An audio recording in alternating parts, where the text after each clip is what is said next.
Kapuz sa mga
balik mo sabon.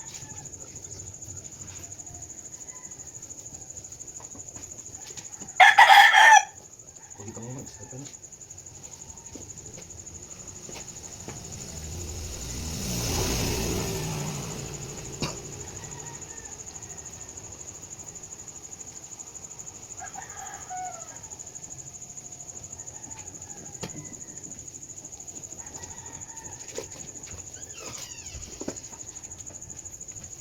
Undir ko dyan. Diba? Ay man. Undir. Ay man ana. Asa man yung Hindi bang siri sa... sulat? Aw, napandog siya. Sini. Naring kwan dua ka mo. Naring dua. Ito rin.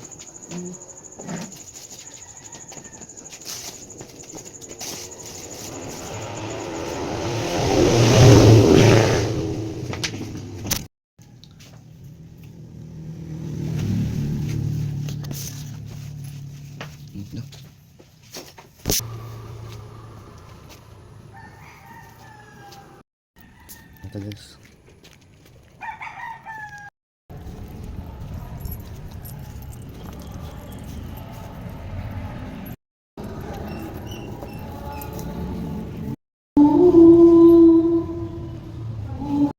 Kapuz umasun ang kataro. Pagbasa sa Santos nga Ebanghelyo, sumala ni Mateo.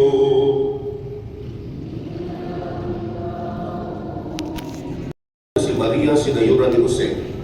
Apan sa wala pa sila magtipon, nagabatikod si Maria na nagsamak siya sa lalaki sa Espiritu aw nga mataro. Apan dili siya buod nga pakaulawan niya si Maria at ubangan sa mga tao. Usa naglaraw siya sa pagpakigulag kaniya sa bilog. Samtang naguna-una siya ini, ipakita kaniya ang usa ka anghel sa Ginoo pinagi sa damgo miingon, Jose, kalimat ni David, ayaw kahadlong pagpangasawa kang Maria, kaya ang iyang isabak lalaki sa Espiritu Santo. Manganak siyang lalaki o ganli siyang Jesus, kay nawason niya ang iyang katawhan sa ilang mga sana. O ginintanan na hitabo aron matuman ang giingon sa Ginoo pinaagi sa propeta. Ang usa ka babae ulay magmagdos o anak og lalaki ug nganlan siyang Emmanuel nga sa ato pa ang Dios ania uban kanato. Usa sa pagmata ni Jose giduman niya ang isugo sa anghel ug ipangasawa niya si Maria. Apan wala niya hilakti si Maria sa wala pa siya manganak. Ug ang bata Inganlan ni Jose ug Jesus. Ang Ebanghelyo sa Ginoo.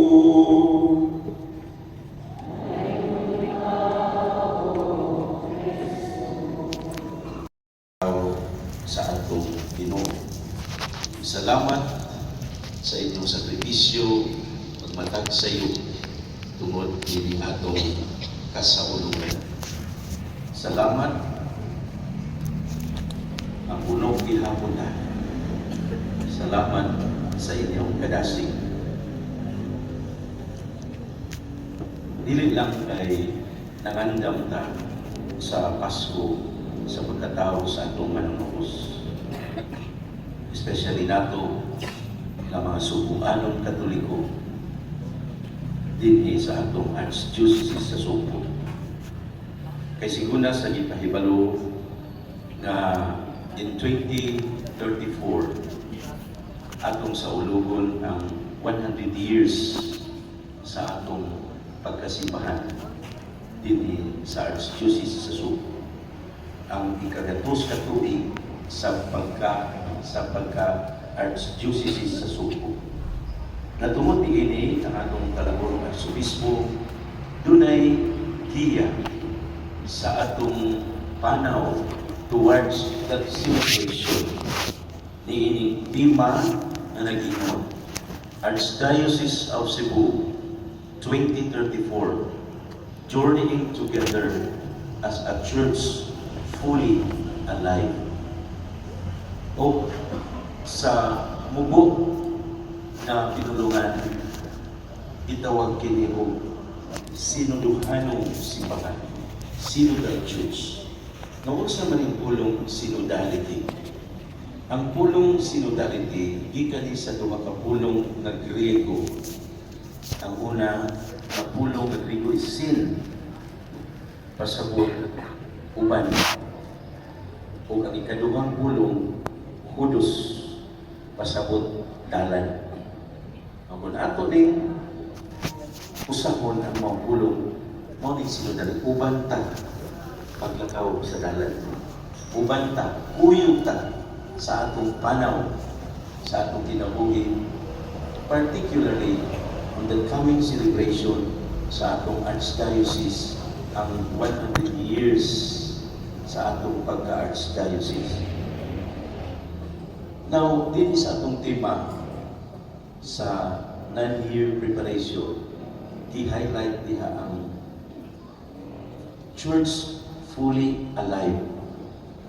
Simbahan nga dakong buhi. Naunsa man ang elemento sa usa ka buhi nga simbahan. Mao na atong tema nga gisunan sa first day sa atong nobena, nga ang buhi nga simbahan usa ka simbahan nga mapabinaw, kamao maminaw. Ang atong Talaborong Arsobispo in a particular basis naghisgot nga kita sa unta makamao maminaw sa agulog sa kinaiyahan.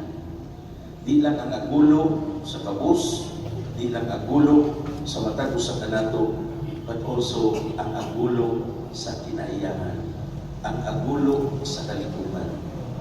Muna, ihangyo siya, maminaw ta, labi na sa pag-atiman sa atong kinaiyahan, ang atong mahalasan, kakabuyan, na maprotektahan nato ang mga langgam.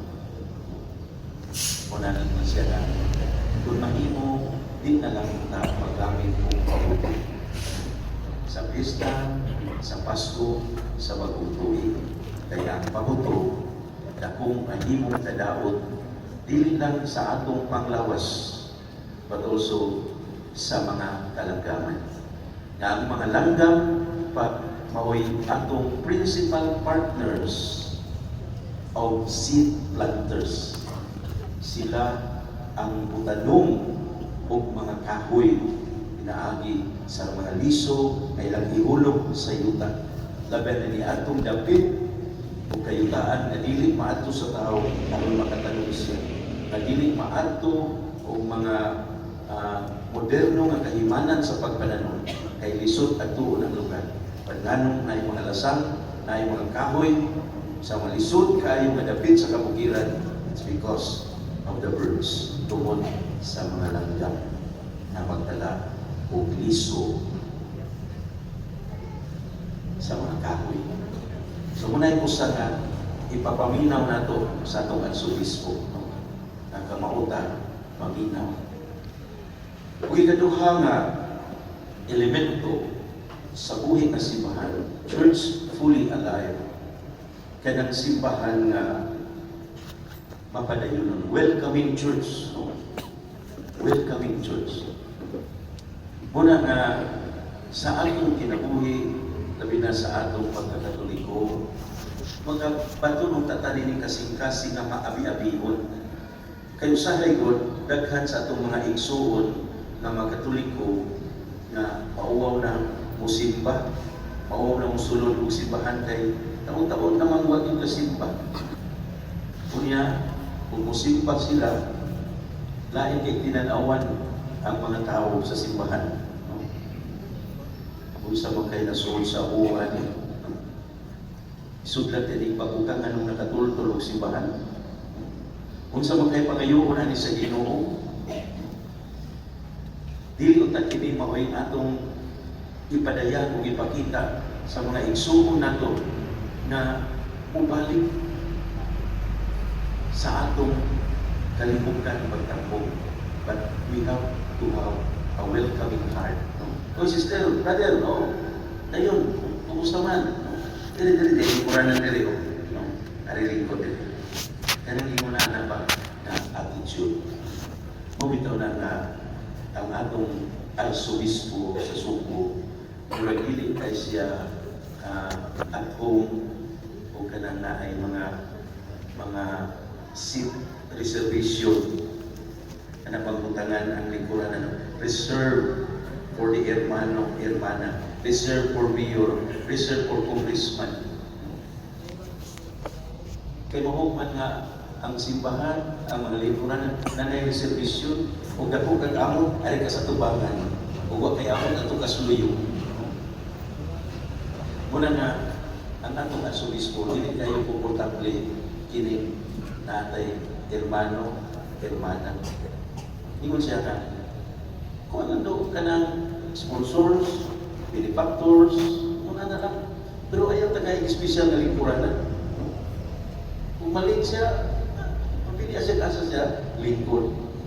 Kay nanay ang kauna, kung nindot nga mahing pagkalingkod, kami kay huwag man ka among pagdako, imong papahuwaon.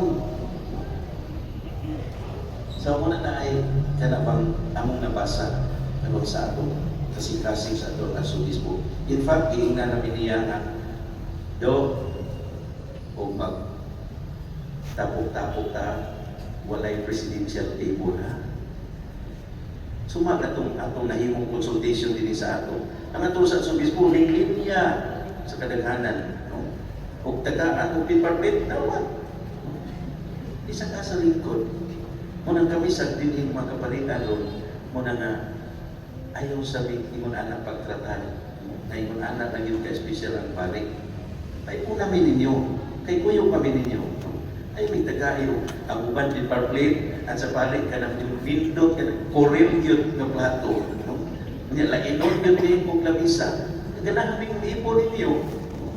Pero kaya po, ang among kasaw, ang among ragyan po sa Kristan, magsaw ka. Palit niya kami. Ay mo kaibog. Ay mo kaibog. So, muna na ang atong set abroad sa atong mga kumbira, why presidential table. Kung tingali mo usap ni ang atong pang i-extend sa atong mga leaders, sa atong mga politiko. No? Kaya mga alagad pa na sila. Kung karon, sila na atong alagadan. Pasang di na niya, tagay na, piparplate niya, palinyahan na niya. Tunan na to. Tunan na to sa kinaiyak sa pagka-sinodal na simbahan. Muna nga ikaduha nga elemento sa sinuduhanong simbahan nga adunay kasing-kasing sa pagkamaabi-abihon. Welcoming church. Now, niini katulong adlaw lain nga elemento unsa ang buhi na simbahan nga mao abli sa kabaguhan, open for renewal. Abli siya sa kabaguhan. Nga kining pag-abli na to sa kabaguhan, maghatod ni siya ngadto sa pagtubo o pagkahamtong nato nga magtutuo kung isip mga sumusunod ni Kristo. Nang simbahan nila lang usa ka lugar, diin kita magkatigong, kundi usa ka buhi nga katilingban ang katawhan sa Dios, nagigiyahan sa Espiritu Santo o giungol ngadto kang Kristo. Bisan dinhi sa atong pagbasa karon, ang kabaguhan na nagikan sa saad sa Dios. Atong nagdungog sa una natong pagbasa sa basahon ni Propeta Jeremias na ang Dios gikan sa banay ni David, gikan sa tribo sa Huda, magpadala og bagong pangulo, bagong leader, bagong Mesiyas, bagong manunubos. Tungod kay ang mga pangulo kaniadto naghuna-huna lamang sa ilang kaugalingon. Muna ang Dios isaad o bagong manluluwas sa iyang katawhan. Abli ang Dios sa kabaguhan sa pagdumala sa iyang katawhan. Bisan diha sa atong ebanghelyo, ang kahimtang ni San Jose na naa siya sa kahimtang sa kakulba, kahadlok, kalibog, kahingawon sa diha adunay mensahe ang Dios ngadto kaniya nga iyang ipapangasawa si Maria. O may utang si San Jose. Nagplano siya nga iyang bulagan sa ilog aron way iskandalo nga mahitabo. Apan ang maong plano ni Jose na usab uyang giablihan, gibuksan niya ang bag-o nga plano nga gikan sa Dios para kaniya. Sa diha na mao mensahe nga tugang si ingon, Jose, kaliwat ni David, ayaw kahadlok pagpangasawa ni Maria kay magmagdo siya pinaagi sa Espiritu Santo. Muna sa Jose, abli sa kabaguhan sa iyang daan na plano nga iyang bulagan si Maria pagtungod sa pagpangilabot, pag-apil sa Dios sa kinabuhi ni Jose. Iyang gidawat ang kabaguhan gikan sa Dios diha sa iyang kinabuhi o iyang ipangasawa si Maria. Mausap na diha mga igsuon ko sa atong pagkasakop sa simbahan. Ablita sa kabaguhan o mga pamaagi nga gipahigayon sa atong simbahan. Kini mudangan unta ngadto sa atong pagtubo o pagkahamtong nga mga sakop o sumusunod ni Kristo. Kalihan niya itong usa ka tiguang na parokyano, dugay na kaayo siyang sigisimba. Nakadungog siya ng giuyunan sa parokyahan pag-uhon ang mga lingkuranan sa simbahan kay daan na kaayo, gubat na kaayo. Ang maong tigulang na parokyano, ni Bautista gid siya sa Padre, dili na mahimo, karaan na kaayo ning mga lingkuranan ug sagrado na maong lingkuranan. Ayaw na ilisip kay Sagrado ni. May ingon tayo ng pare. Brad, ato ni pag-uon, ato ni kilisa, kaya kining lingkuranan, kikapoy na ninimog pagpalingkod. Kung ikaw na sa kikapoy na sa lingkod, o daang lingkuranan. So, una na, ang mensahe nining ikatulong na elemento sa simbahan na abling sa kabaguhan. Ang lisod na pag-ayo pasabton kung doon ay kausaban, kininian na sige sa simbahan. Ayaw na natin, muna'y naandan na ito. Muna'y naandan na ito i-practice. Muna'y lisod kayo pausbon ang mga naniguwa na din sa simbahan. Umanay na kung kayong lalis. Nga di man tagkabagko sa atong simbahan, nga di tagkabagko sa atong mga lingkuranan o sa may mga project, na ay mga pipila, mundo ka, supa kayo o kabaguhan. Dili noon mga igsoon, dili ni sayon nga doon na tayo himuon nga kabaguhan. Ganit bisan ang Diyos sa iyang pagpagpo sa dagway, sa kalibutan, sa iyang pagpadala o manunubos, dili sayon. Ano man, nga bisan iyang pagpadala sa iyang manunubos, sa atong manunubos, dili tanan midawat niya. He was rejected. Bisan sa iyang kaugalingong kadagligso.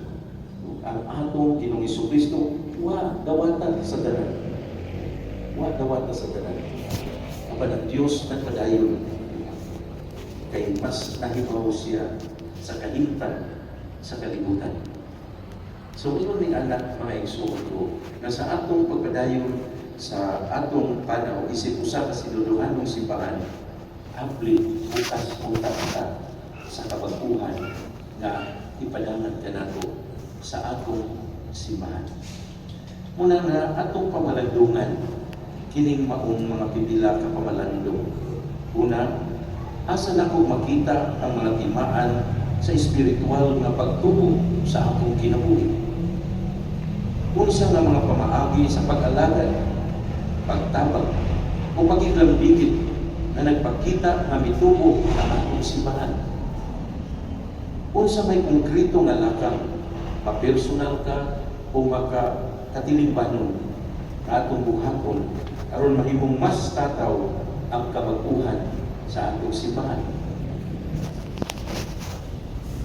Pag-ampo, Maria, among mahal na inahan, iampo mo kami atubangan si Ginoo aron kami mutubo ngadto sa pagkahamtong sa pagtubo o sa pagkasumusunod ni Kristo.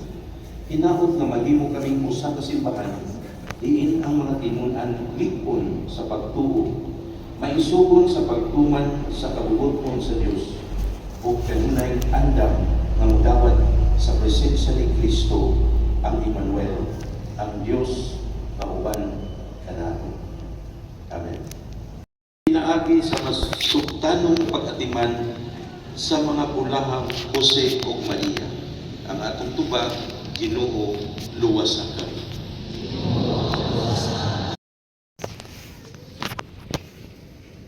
Alam sa atong Santo Papa Leo, sa atong Obispo Alberto, mga kabarian o relihiyoso, nga sa kanunay masinugtanon sila ang mustanong sa mga tahas na ilang nadawan. Mag-ampo kita sa Ginoo diha sa pag-ingon. Alang sa tibuok kalibutan, nga ang tanang kanasuran, magsunod sa mga balaod, pinasubay sa kabubuod sa Diyos. Mag-ampo kita sa Ginoo.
Mipasakit sa iyang kaugalingon, mikuha sa upan, ipasalamat kanimo, mipikas o bihatag ni inihanto sa iyang mga tinunan o milingon. Dawata kini, ninyo nga tanan og kana, kay kini mao ang akong lawas, nga itugyan alang kaninyo.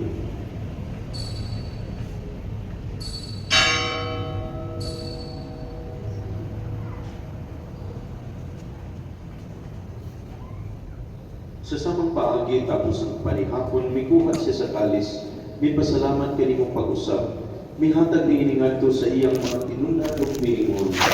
Dawat kini, kung paminaw ka mga tanan, gikan ni kay kini mao ang kalis sa akong dugo, sa bagong tunay nga kasabutan. Ang dugo ay ula alang kaninyong alam sa tanang mga tao, aron ang mga sala mapasayo.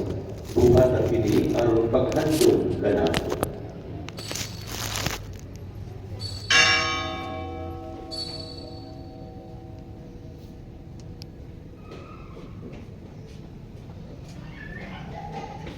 Matong isang iyaw ang misteryo sa pagtubo.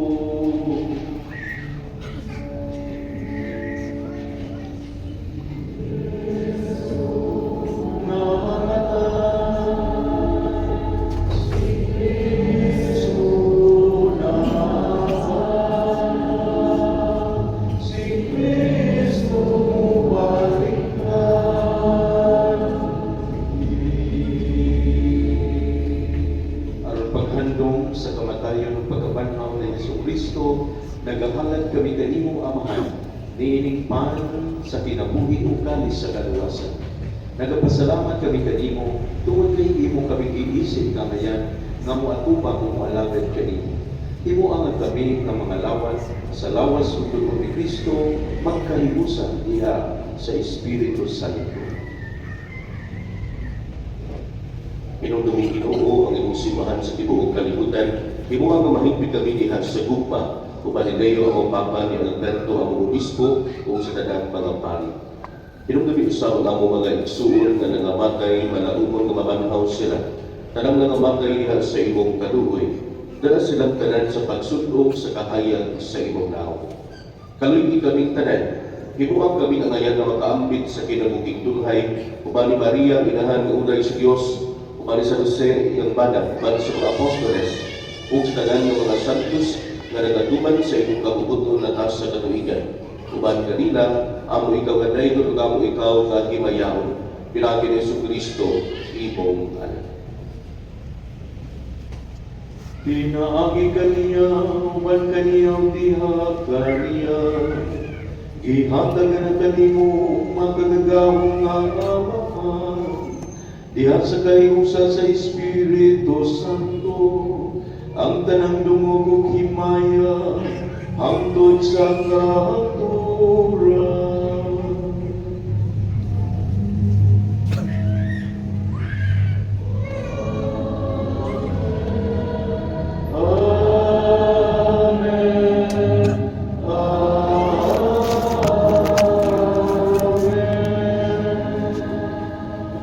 Karon magampo kita sa Amahan, atong gamiton ang mga pulong nga gitudlo kanato sa atong manos.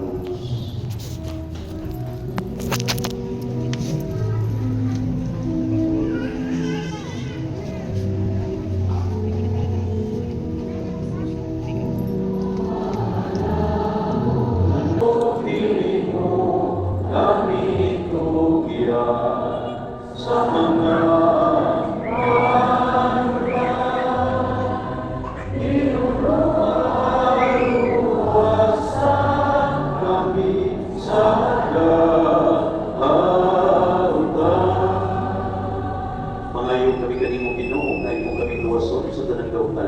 Natagi kami sa dalinaw ni ining panahona, aron tinabangan sa imong kaluoy, mahalikay kami kanunay sa sala, o manilayo sa tanang kasama.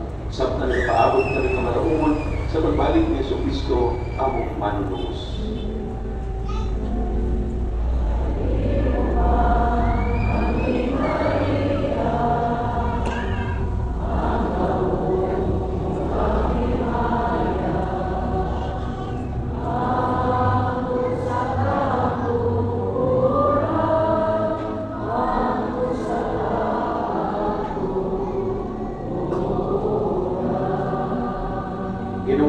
Kristo nagingungta sa imong mga apostoles, ang kalinaw, ipilit ko kaninyo, ang akong kalinaw, ihatag ko kaninyo.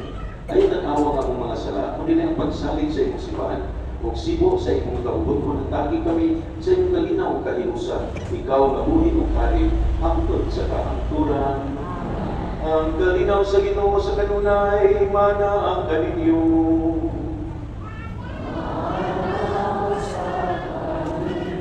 Ato lang ipag- sa atong panaginig suray. Ang unang managawa. Wala kitang ginapit alang sa pagkatay sa Ginoo. Ginoo na ang aming kalawag Ginoo. Ang pamulutan.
Mga kita, Ginoo, madawat utanda mo ang imong kaluoy din sa imong simbahan. Anda kami aron makasahulog ka na yung mga pasidumog sa umaabot na pangiling sa among kaluwasan. Kini ang gipangayo pinagi ni Kristo among Ginoo.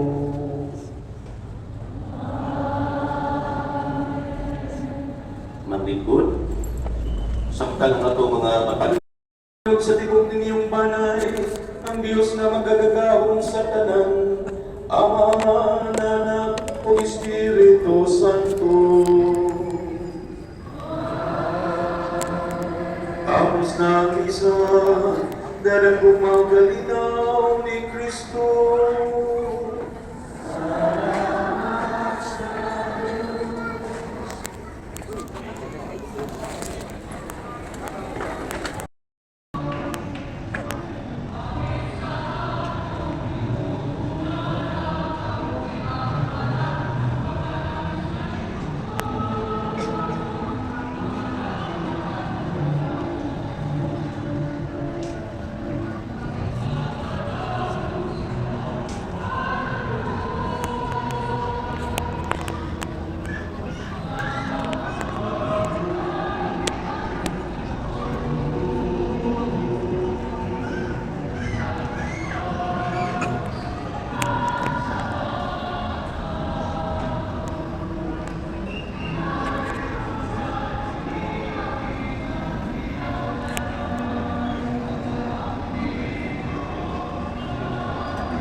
kapus. Dili